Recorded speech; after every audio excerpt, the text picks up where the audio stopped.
आंखें बंद करके, होठ बंद आंखें बंद, दोनों दांतों के मूल में ऊपर और नीचे किसी भी दांतों के मूल में जीभ के अग्रभाग को स्थित करके मैं भगवान में हूँ, मेरा मन भगवान में लगे, भगवान मुझ में, मैं भगवान में, मैं रबदा रब मेरे, दृढ़ भावना करके शांत होते जाएं। गहरी शांति। हम भगवान की कल्याणकारी भगवत कथा सुनने को, भगवत ध्यान कर रहे हैं। ओम शांति, मधुर शांति, आत्म शांति।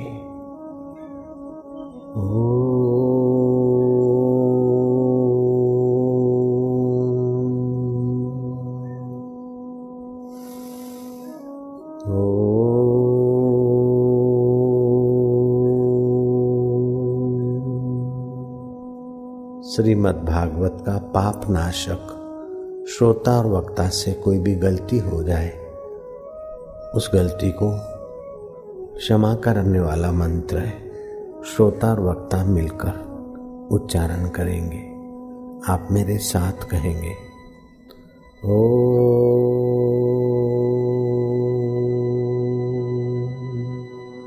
सब लोग ओ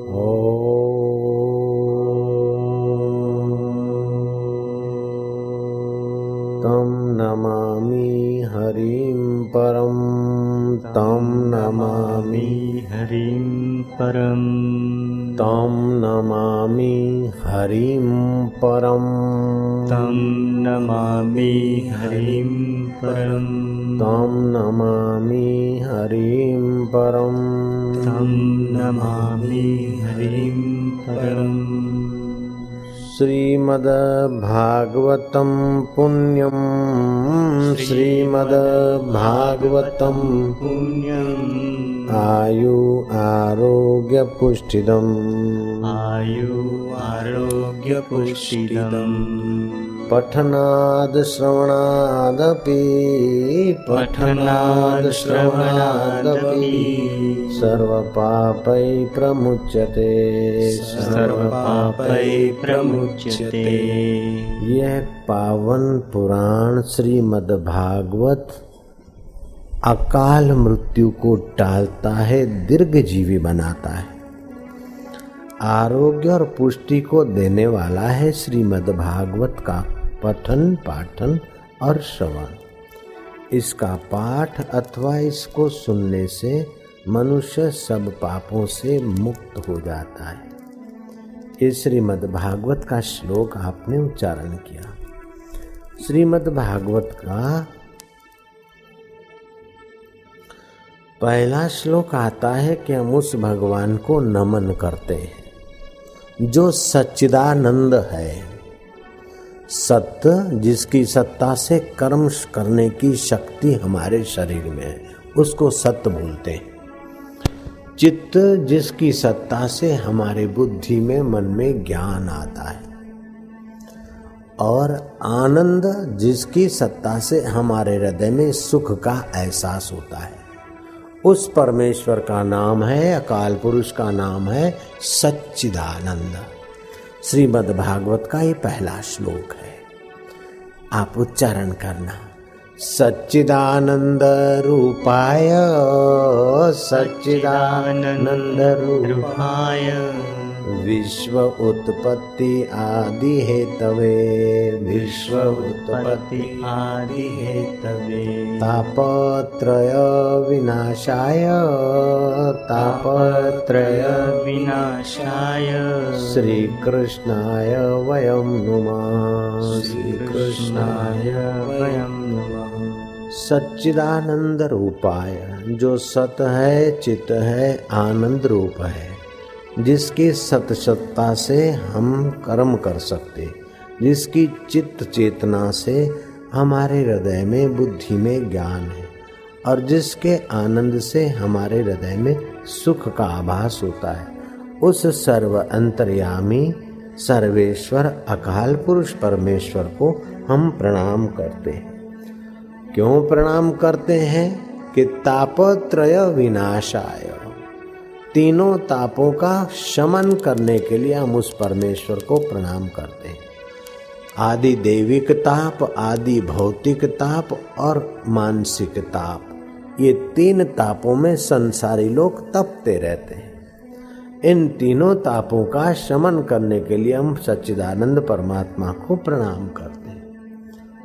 नारद जी कहते हैं, संसार तापे तप्तानाम योगो परम औषधः।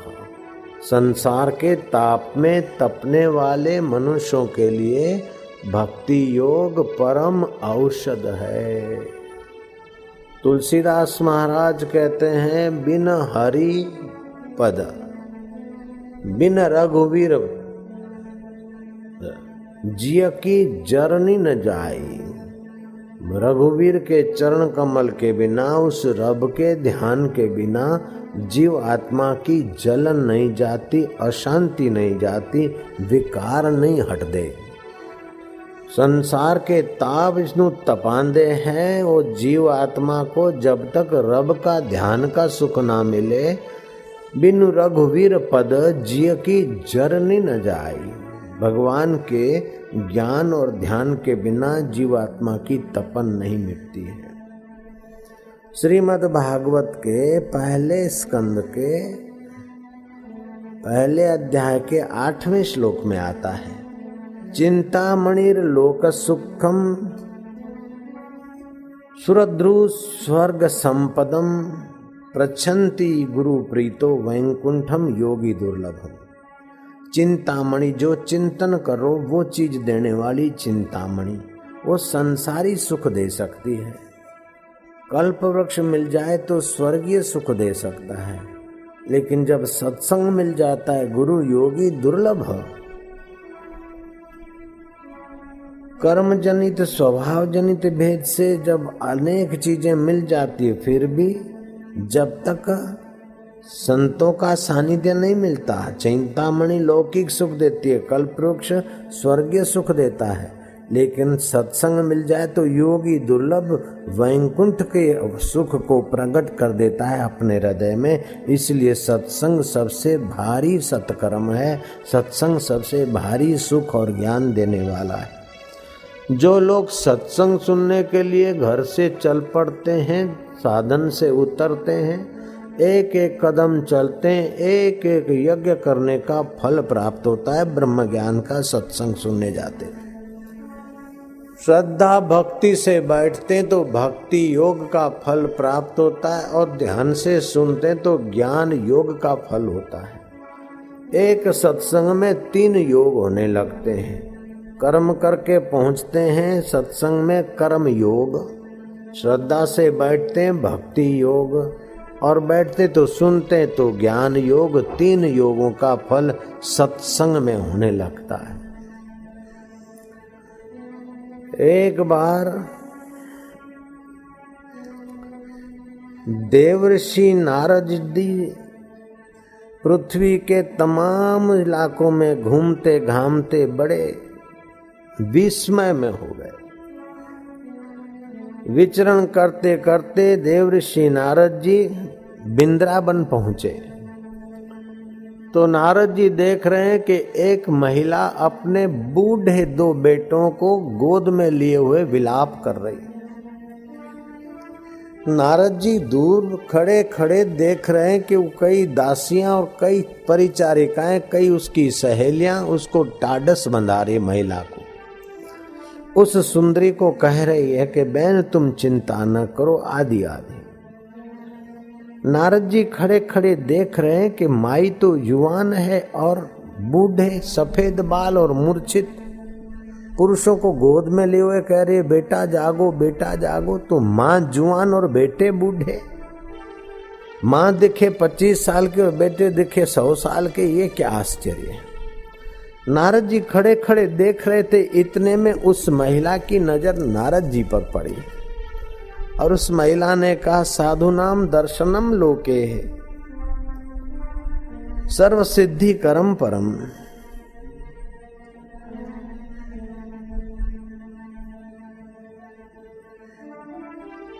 हे संत पुरुष जरा ठहरिए, सर्व सिद्धि के देने वाले, मेरी चिंता आप दूर करिए, तनिक इधर पधारिए। नारद जी गए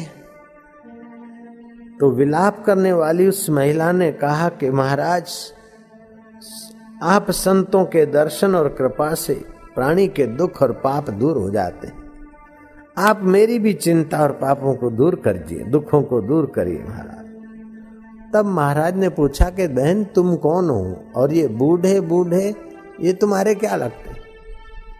बोले महाराज ऐसे तो हम अदृश्य रूप में रहती हैं, मैं भक्ति हूं और ये मेरे बेटे ज्ञान और वैराग्य हैं। कलयुग आने पर और तीर्थ तो अपना अपना स्थान छोड़ के स्वर्ग में चले गए। गंगा दशहरा आता है तो गंगा जी उस समय के लिए आ जाती, बाकी फिर स्वर्ग में। पर्व के दिन तीर्थ आ जाते और वह फिर उस कलयुग के कारण चले जाते। लेकिन मुझे तो भगवान श्री हरि ने धरती पर रहने की आज्ञा दी। अब मैं कलयुग में इधर ही रहती हूँ, मेरा नाम भक्ति है। महाराज द्रविड़ देश में मैं उत्पन्न हुई, कर्नाटक में मैं बड़ी हुई, महाराष्ट्र में कहीं कहीं मेरा सम्मान हुआ, गुर्जर देश गुजरात में मैं बूढ़ी हो गई, मेरे अंग भंग हो गए। मैं घूमती घामती जब वृंदावन में आई तो भगवान की लीला स्थली के रजकण से मेरा बुढ़ापा तो चला गया, मैं तो युवती बन गई, लेकिन मेरे ये बेटे तो अभी भी मूर्छित और बूढ़े के बूढ़े। महाराज होना तो ये चाहिए कि माँ वृद्ध हो और बेटे युवान हो। माँ भले मूर्छित हो गई वृद्ध, लेकिन बेटे युवक होने चाहिए, लेकिन उल्टा हो रहा है, माँ तो युवती और बेटे बूढ़े। महाराज इस कलयुग ने हमको भी शोषित कर दिया है। अब इन बेटों की मूर्छा उतारने का कोई उपाय हो तो महाराज आप बताइए। इस पापी कलयुग ने महाराज धर्म के स्थानों पर भी ढोंगी और पाखंडियों को धर दिया। लोग अन्न के धन के भूखे हैं, भगवत भक्ति के भूखे नहीं। लोग मर जाने वाली वस्तुओं के पीछे मर रहे हैं, अमर परमात्मा की तरफ नहीं चलते। महाराज लोगों का मंदासु मंद मतया मंद भाग्या उपद्रता, मति तो मंद है नारद जी कहते हैं लोगों की, लेकिन भाग्य भी मंद है, बुद्धि भी मंद है, भाग्य भी मंद है। चलो फिर भी भगवान की कृपा से तर जाएंगे। बोले उपद्रता, उपद्रवी है, झगड़े खोर हैं, चुगली खोर हैं, आटा दाल नमक में ही अपना समय पूरा कर देते, या तो बहुत कुछ तो मकान दुकान सजाने संवारने में अपनी जिंदगी पूरी कर देते। जो चीजें छोड़ के जाना है उन्हीं चीजों के पीछे अपना दिल दिमाग मन बुद्धि सारा जीवन खपा देते। मृत्यु के समय तो कुछ साथ नहीं ले जाते, ऐसे लोग के अपना दुर्लभ मनुष्य जीवन खपा देते। नारद जी ने चिंता व्यक्त करते हुए थोड़ा सा गोता मारा और भक्ति को टाढ़स बंधाते हुए कहा कि देवी मैं तेरे दुख को दूर करूंगा, लेकिन ये बता कि ये तेरी जो सेवा में बैठी हैं तुझे टाढ़स बंधा रही, ये सब देवियां कौन है? तब उस भक्ति महारानी ने कहा कि कोई गंगा जी है, कोई यमुना जी है, कोई सरस्वती है, कोई सरजू है, कोई रुद्रप्रयाग है, कोई देवप्रयाग है, ये सारे तीर्थ मेरे सेवा में आए। जहाँ भक्ति होती है वहाँ सारे तीर्थों की हाजिरी हो जाती। महाराज लेकिन मैं युवती बनी कृष्ण की कृपा से और मेरे बेटे वृद्ध महाराज, इनका कुछ करे। महाराज ने कहा बाले तू चिंता न कर, मैं शपथ लेता हूं, मैं अगर भगवान का भक्त सच्चा हूं तो मैं तेरी घर घर में स्थापना करूंगा। हे भक्ति, तेरी गांव गांव में स्थापना करूंगा, तेरी घर घर में स्थापना करूंगा, व्यक्ति व्यक्ति के दिल में तेरी स्थापना करूंगा और तेरे इन बूढ़े ज्ञान और वैराग्य रूपी बेटों को मैं युवक बनाऊंगा। नारद जी ने संकल्प तो कर लिया, लेकिन अब उपाय क्या करें। नारद जी ने शंखनाद किया, वेद पाठ किया, मंत्रोच्चार किए, पानी के छींटे मारे। तनिक वे बूढ़े मूर्छित लड़के सुरता में आए, फिर मूर्छित हो जाए। नारद जी थोड़े उदास हुए। आकाशवाणी हुई, देव ऋषि तुम प्रयत्न करो, सफल हो गए, उद्योग करो। नारद जी कहते हैं कि उद्योग क्या करूं, ये तो आकाशवाणी ने नहीं बताया।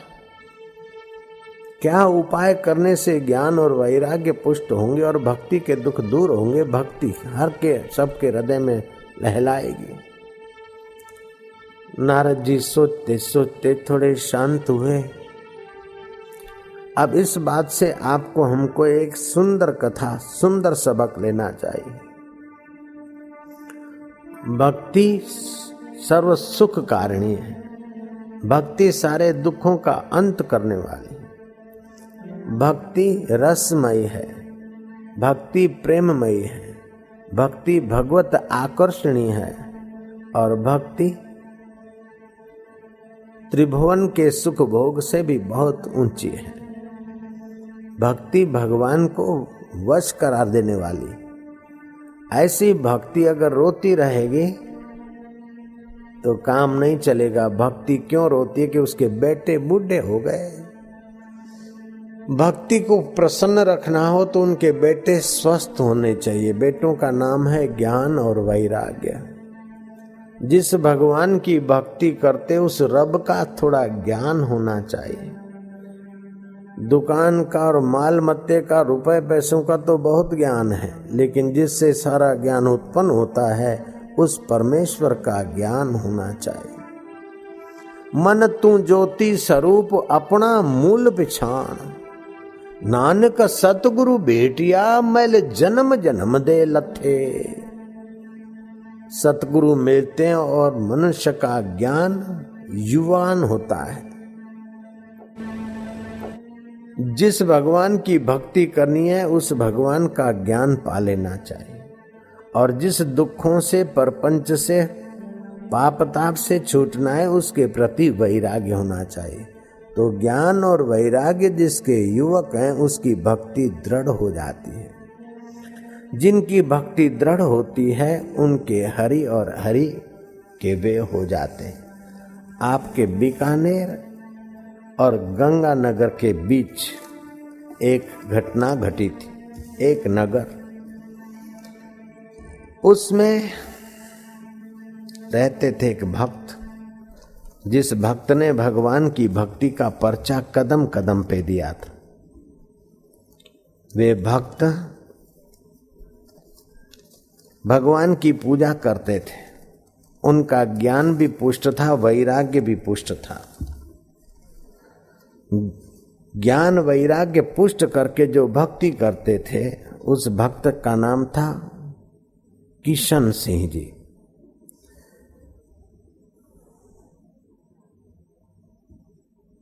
किशन सिंह जी ठाकुर जी की पूजा करते थे। पुजारी को ठाकुर कहा जाता था, जैसे रामकृष्ण को ठाकुर बोलते हैं।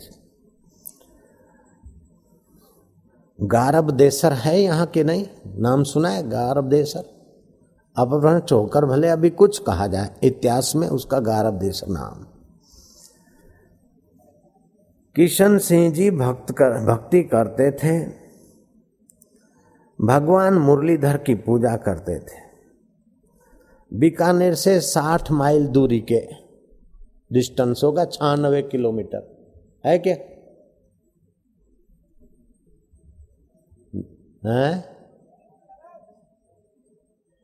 है ना?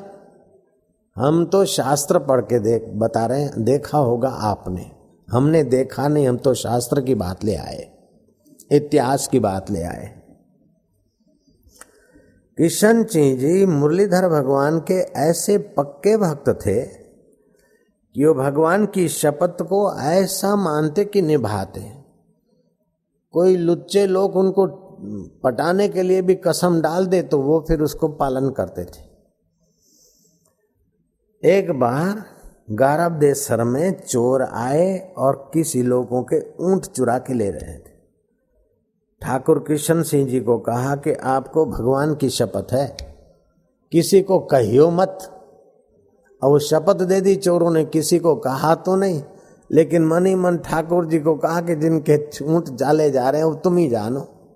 और रात भर ऊंटों को भगाते भगाते भगाते चोर सूर्योदय हुआ किसी गांव के किनारे पहुंचे और पूछा कि ये गांव कौन सा है? बोले ये गांव है गारबदेसर। बोले रात को यहाँ से तो ऊंट भगा के ले गए थे। बोले घूम घाम के वहीं आ गए।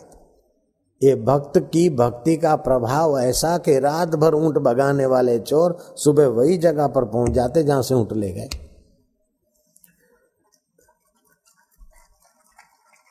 एक दिन राजा साहब के साथ किशन सिंह ठाकुर जा रहे थे। भगवान को भोग लगाने का समय हो गया था।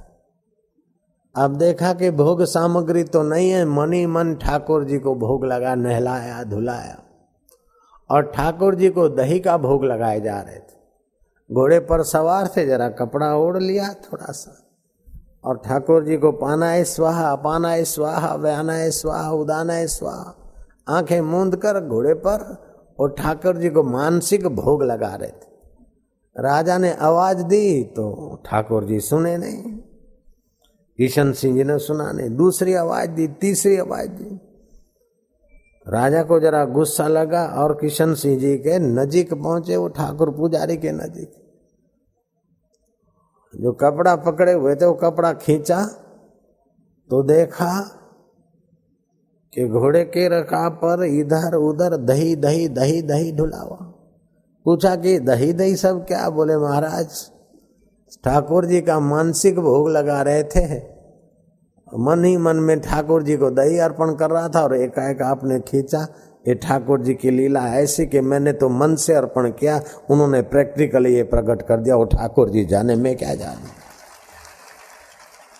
जैसे सपने में तुम चीजें प्रकट कर लेते हो, ऐसे ही जिसका मन भगवान में एक आकार लग गया, वे वस्तुएं उनके आगे प्रकृति प्रकट कर देती है। जैसे तुम्हारी हिता नाम की नाड़ी सपने की चीजें पैदा कर देती है, ऐसे भक्त की भक्ति जागृत में सारी उपलब्धियां कर सकती है। जयराम जी की। कहते हैं कि एक बार राजा साहब ने ठाकुर को कहा, किशन सिंह को, कि राज्य के वो पैसे तुम्हारे पास निकलते हैं, मुनीम ने बताया आप पैसे जमा करा दीजिए। अभी तो नहीं है लेकिन दीपावली को आपके पैसे जमा हो जाएंगे, बाद में ही मैं दीपावली की ठाकुर जी की पूजा करूंगा। अब पैसे जुटाने में बड़ी तकलीफ हो रही थी। खैर दीपावली के शाम तक तो वो जुटा पाए पैसे। 60 मील घोड़ा भगाते भगाते बीकानेर नरेश के पास पहुंचे और बोले राजा साहब लो आपके पैसे। राजा ने कहा ये ठाकुर तुम क्या कर रहे हो? तुम तो कल पैसे दे गए थे। बोले नहीं, कल तो मैं पैसे जुटाते जुटाते शाम हो गई थी और मंदिर में दिवाली की पूजा करना था, लेकिन मैं आपको वचन दिया था कि आपको पैसे भरपाई करने के बाद देव की पूजा करूंगा दिवाली की। तो कल शाम से घोड़ा भगाते भगाते आज हाजिर हुआ अंदाता। आप ये क्या कह रहे हैं कि कल मैं यहाँ नहीं था? कल तो मैं अपने इलाके में था, आपके पैसे जो भरने थे उसी के जुगाड़ में था। राजा कहते हैं कि किशन सिंह ठाकुर कल आप दे गए हैं और बही खाता ला के दिखा दूं तुमको। मुनीम को बुलाया, बही खाते ले गए और तुम्हारी साइन देखो। किशन सिंह जी ने देखा कि साइन तो मेरी है, लेकिन मेरी साइन करने वाला वो 1000 हाथ वालों मेरी लाज कैसी रखे वारे बात।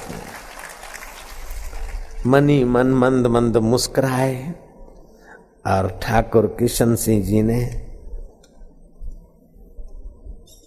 गरबदेसर में मुरलीधर का मंदिर बनाया, जो अभी भी उस ठाकुर की भक्ति की खबर दे रहा है, ऐसा शास्त्र कहते हैं। है कि नहीं मुरलीधर का मंदिर? देखा है तो हाथ ऊपर करो। है। तो भक्ति में ऐसा अद्भुत बल है कि भगवान को आकर्षित कर देती है। कर्तुम शक्यम अकर्तुम शक्यम अन्यथा कर्तुम शक्यम, ऐसा परमेश्वर भक्ति से भक्त का बन जाता है। भक्त की इच्छा वो पूरी कर देता है, भक्त के कार्य संवार लेता है। संतां दे कारज भगतां दे कारज प्रभु आप संवारिया राम राजे। जो गुरबाणी पढ़े सुने हैं उनको पता होगा। तो श्रीमद् भागवत सुनने से भक्ति पुष्ट होती है, ज्ञान वैराग्य पुष्ट होते हैं। नारद जी ने भक्ति के दुख मिटाने के लिए, ज्ञान वैराग्य की वृद्धावस्था निवृत्त करने के लिए यात्रा शुरू की। किसी महापुरुषों, संतों से, जतियों से, जोगियों से, तपस्वियों से उपाय पूछने के लिए। जहां जहां गए तो किसी ने तो कहा कि नारद जी तुम नहीं जानते तो हम कैसे जाने, ज्ञान वैराग्य पुष्ट कैसे होता है, भक्ति कैसे फलती है फूलती है। नारद जी आप जैसे संत नहीं जानते तो हम की आख सकते, हम की बोल सकते।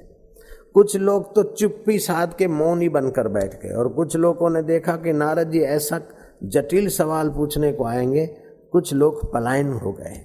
नारद जी ये पलायनता और मौन देखकर उदास होते होते चलते गए।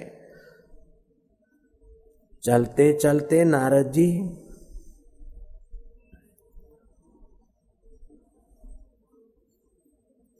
वहां पहुंचे जहां सनक, सनंदन, सनकादि और सनत कुमार बैठे थे। और नारद जी को देखा और नारद जी से पूछा कि भो साधो, ए साधु, हे नारद जी कहाँ जा रहे हो? आपका तो चेहरा ऐसा उदास है जैसे कोई उद्योगी का उद्योग ठप पड़ गया, जैसे कोई गृहस्थी का गृहस्थी गाड़ा लथड़ा गया। आप तो विरक्त हैं, साधु हैं, फिर भी आपको ऐसी उदासी देखकर हमें पूछना पड़ता है कि आपको ये क्या हुआ। तब नारद जी कहते हैं कि प्रभु ये कलयुग का प्रभाव देखा, लोग खाने पीने में, कपड़े लत्तों में और दुकान घर खेत खली में अपनी अमूल्य जिंदगी गंवा रहे हैं। कहीं भगवान की भक्ति, शांति या आनंद पाने की जगह नहीं रही। मैं तीर्थों में घूमा, जो घर बार छोड़कर लोग तीर्थ में जाकर प्रभु प्राप्ति करते थे, उन तीर्थों को भी असुर वृत्ति वाले लोगों ने घेर लिया है। पाखंडियों ने वहां डेरे जमा दिए। धूर्त लोग और पाखंडी लोगों ने तीर्थों में अपने पैर पसार रखे। जिनको विरक्त साधु बोलते वे भी बड़े आसक्त दिखाई देते, और जिनको बड़े बड़े तपस्वी और भक्त मानते हैं उनके अंदर भी गड़बड़ी दिखाई देती है। कलयुग के भाई अधर्म ने तीर्थों में भी अपना जाल फैलाया है। आपको हमको अनुभव है, जाते हैं श्रद्धा भक्ति से तीर्थों में, लेकिन बस इधर ठाकुर जी ने मक्खन खाया, ये पैसा रखो, ये करो, ये करो। चाहे पुष्कर में जाओ, चाहे इधर जाओ, चाहे उधर जाओ, तो देखो तो बस दाढ़ी उतारने वाले मिलते, शांति देने वाले तो कहीं विरले कोई ब्रह्म ज्ञानी होंगे, बाकी तो हला बांधूं बला बांधूं कन्या मन्या कुर्र, तू हमारा चेला हम तारे गुर्र, दक्षिणा धर, चाहे तू चाहे तर चाहे मर, गौदान कर लो, फलाना कर लो, 500 रुपया, 500 नहीं तो 300 200, फिर 1.25 रुपया भी दे के गौदान करा देते हैं लोग। 1.25 रुपये में गाय मिलती है। तो तीर्थों में भी आजकल अपराधी लोगों ने डेरे डाल रखे, बड़े बड़े अपराध के कार्य होने लग गए। राजस्थान के लोगों को तो पता होगा कि पुष्कर में क्या क्या चीज़ें मिलती है नशे की। हाँ, कई विदेशी लोग वहीं पड़े रहते हैं, कई चरस बेचने वाले, कहीं स्नेक बेचने वाले, कहीं हीरोइन बेचने वाले, और क्या क्या होता है तीर्थों में। अगर अच्छे कोई लोग जाए तो कुछ न कुछ खिलाफत करके उनकी बदनामी करके अपने अड्डे चलाने में होशियार बन जाते लोग। तो नारद जी ने ये सारा जब देखा तो विशाला नगरी में बैठे हुए सनकादि ऋषियों को कहा कि महाराज मैं उदास हो गया, घूमते घामते रंग क्षेत्र गया, गया जी गया, काशी गया, हरिद्वार गया, सेतुबंध रामेश्वर गया, सब जगह ये हाल है। आखिर में घूमते घामते वृंदावन गया तो मुझे एक दुखी युवती मिली, उसके 2 बेटे बूढ़े और वो भाई विलाप कर रही, और वो युवती थी भक्ति। मैंने उसको वचन दिया है कि तेरा दुख दूर करूंगा और तेरे को कलयुग में घर घर में स्थापित करूंगा, दिल दिल में स्थापित करूंगा। महाराज में वचन तो दिया है लेकिन उसका उपाय नहीं मिल रहा है। इसीलिए इस विशाला नगरी से पसार होते होते मैं हिमालय को जाता हूँ, ध्यान करूँ, तपस्या करूँ, ताकि मेरा वचन पूर्ण हो और भक्ति के दुख दूर हो, ज्ञान और वैराग्य पुष्ट हो। तब सनकादि ऋषियों ने कहा कि देव ऋषि नारद, तुम्हारा उद्योग उचित है, इससे कलयुग के मानवियों के पाप ताप निवृत्त होंगे। भक्ति का दुख दूर करना और घर घर में जन जन में भक्ति की स्थापना करनी हो तो नारद जी, पूर्व काल में ब्रह्मा जी ने तुम्हें जो चतुर्श्लोकी भागवत सुनाया था उसका विस्तार करने की प्रेरणा तुमने ना व्यास जी को दिया, और व्यास जी ने उस भागवत को 18,000 श्लोक में बनाया है, जिसके 335 अध्याय हैं, 12 स्कंद है। वो भागवत विधिवत अगर वो भक्ति और ज्ञान वैराग्य के कल्याण के लिए कोई भी सुने तो सबके हृदय में भक्ति और ज्ञान वैराग्य उभरेगा, संसार के पाप ताप निवृत्त होंगे और मानव जात का परम कल्याण होगा। भागवत की कथा सारे कलयुग के दोषों को निवृत्त करने में सक्षम है। मैंने इसीलिए सुबह आपको कहा था कि अन्नदान, कन्यादान, भूमिदान, गौदान, गौरस दान ये सब अच्छा है, लेकिन भगवत कथा का दान करना, कराना, उसमें साझीदार होना, ये सबसे ऊंचे में ऊंचा है। कन्यादान करने के बाद जमाई शराबी हो सकता है, जुआरी हो सकता है, भंगेड़ी हो सकता है, लेकिन जिसको ब्रह्म ज्ञान का सत्संग दान मिला, जुआरी की जुआ छूटती है, भंगेड़ी की भांग छूटती है, चोरी के चोर, चोर की चोरी छूटती है, पापी के पाप छूटते। भगवत कथा का दान सर्वोपरि दान, इसको अभय दान कहते हैं। नानक जी ने कहा, निर्भव जपे सगल पौ मिटे, संत कृपाते प्राणी छुटे, नानक सदगुरु पेटिया मैल जन्म जन्म दे लथे। जो सदगुरु है उस सत्य का कथा वार्ता के द्वारा ज्ञान कराते हैं, वैराग्य पुष्ट कराते और जन्म जन्म के पाप ताप मिटते। जिनकी रुचि हरि कथा में नहीं है, समझ लो उनके पाप कर्म बहुत जोर करते हैं। ऐसे पापी को भी पटा फुटा के भी कथा में ले जाओ तो उसके पाप क्षीण होने लगेंगे और उसका पुण्य उदय हो जाएगा। वे लोग भाग्यशाली हैं जो हरि कथा सुनते हैं, लेकिन उनसे भी ज्यादा वे बड़भागी हैं जो दूसरों को भी हरि कथा के पुण्य पुंज में नहला लेते हैं। वे सद्भागी हैं जो हरि कथा सुनते हैं, लेकिन वे और भी सद्भागी हैं कि अपने पड़ोसी को, साथी को भी हरि कथा का प्रसाद देकर उसकी 7 पीढ़ियां तार लेते हैं। किसकी 7 पीढ़ियां बर्बाद करनी हो तो उसको ब्रह्मज्ञानी संत की निंदा करना सुना दो, सिखा दो।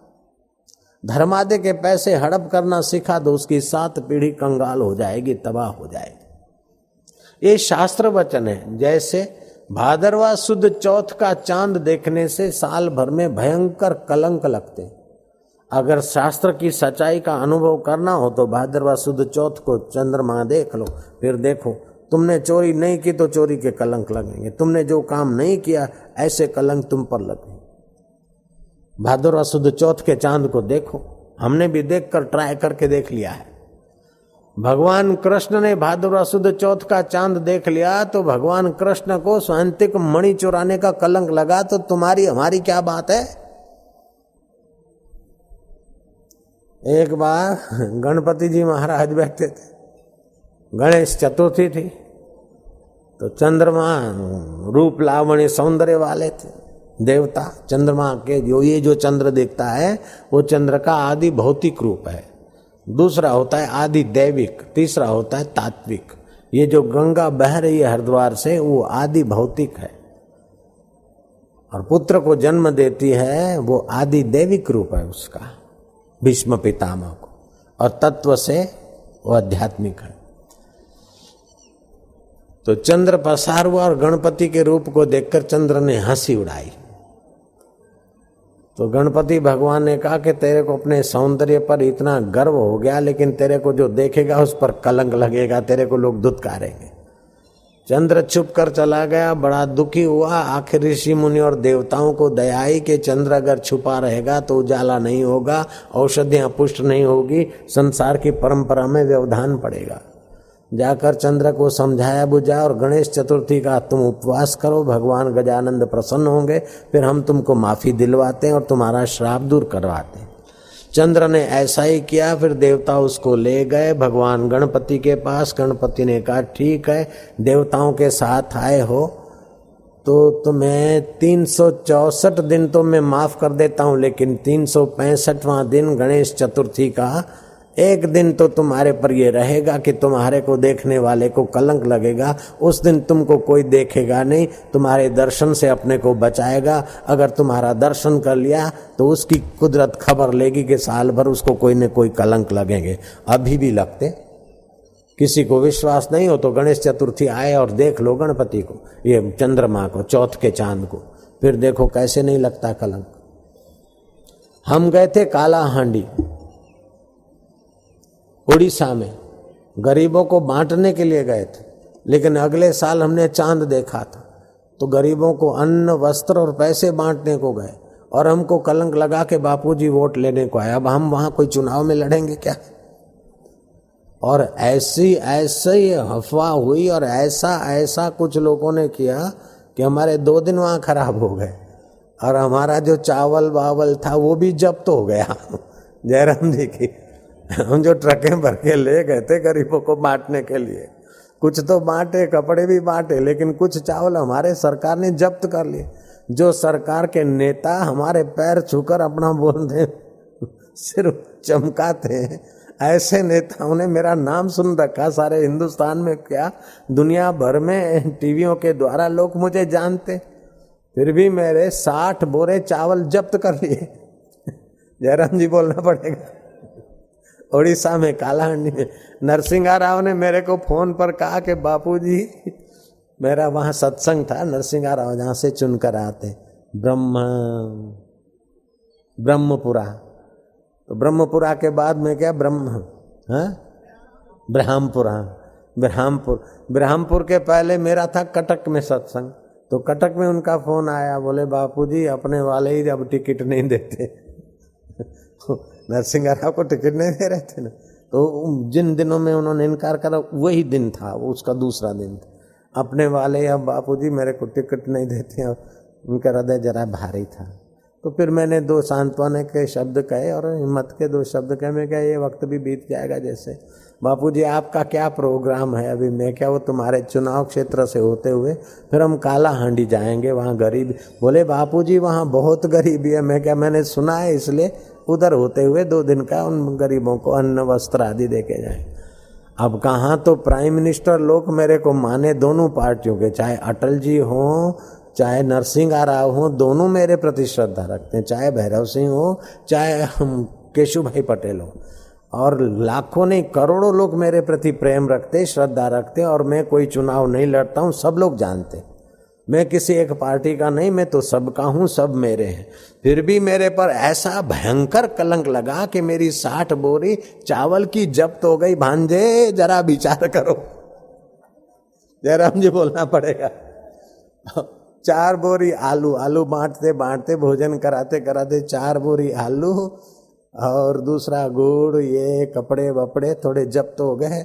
बाद में उन्होंने नाका रगड़ी की, 2-5 दिन के बाद छुट्टी कर दी, हमारे सेवकों को दे दिया। तो ये उनका कसूर नहीं था, हमने चौथ का चांद देखा था। जयराम जी बोलना पड़ेगा। आपको पता है ना, हम कहीं चुनाव नहीं लड़ते, हम किसी पार्टी के नहीं हैं। और ऐसा वहां फैलाया गया कि मेरे हवाई जहाज उतरने की परमिशन देने की आशा करते करते आखिर में नहीं दिया। तो हमको 10-10 घंटे की खड्डे वाले रास्ते से मुसाफरी करनी पड़ी। फिर 10 घंटे वहां से वापस जाने के 10-20 घंटे और फालतू लग गए। इस कारण तो वहां के मच्छरों ने भंडारा किया और हमको फालसी मलेरिया हो गया। तो 40 दिन तो हम उस बीमारी में पड़े रहे।